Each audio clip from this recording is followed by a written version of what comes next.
राजा उदार झाला आणि हाती भोपळा दिला अशी अवस्था ऊस उत्पादक शेतकऱ्यांची झालेली आहे. 26-27 या हंगामामध्ये गाळपा जाणाऱ्या ऊसाला केंद्र सरकारनं 3650 रुपये एफआरपी जाहीर केलेली आहे. एवढंच नव्हे तर निर्लज्जपणाचा कळस म्हणजे ऊसाचा उत्पादन खर्च हा 1 टनाचा 1820 रुपये त्यांनी दाखवलेला आहे. म्हणजे याचा अर्थ असा झाला की 1 टन ऊसाचा उत्पादन खर्च 1820 रुपये आणि एफआरपी 3650 रुपये. आम्ही गेली अनेक वर्ष मागणी करतोय सरकारकडे की स्वामीनाथन यांच्या सूत्राप्रमाणे उत्पादन खर्च अधिक 50% द्या.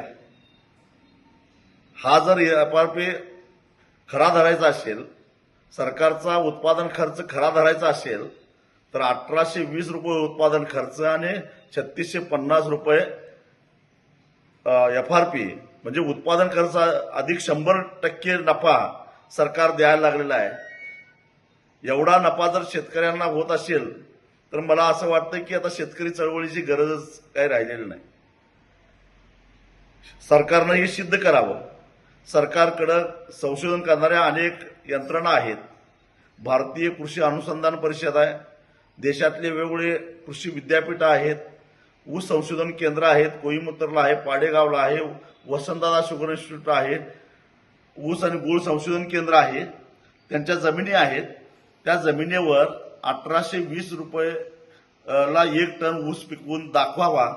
पुढे आम्ही ऊसाचा दर सुद्धा मागत नाही आणि सरकारकडे काही मागणंही करत नाही. उलट आता शेतकऱ्यांना चळवळीची गरज नाही, कारण सरकारच्या कृपेनं आपण उत्पादन खर्च अधिक 50% नफा मागत होतो. सरकार तर 100% नफा द्यायला लागलेला आहे. आजचे दिन आलेले आहेत. आता चळवळीची गरज नाही, म्हणून माझ्या सकट चळवळीतले सगळेच कार्यकर्ते आम्ही निवृत्त व्हायला तयार आहोत.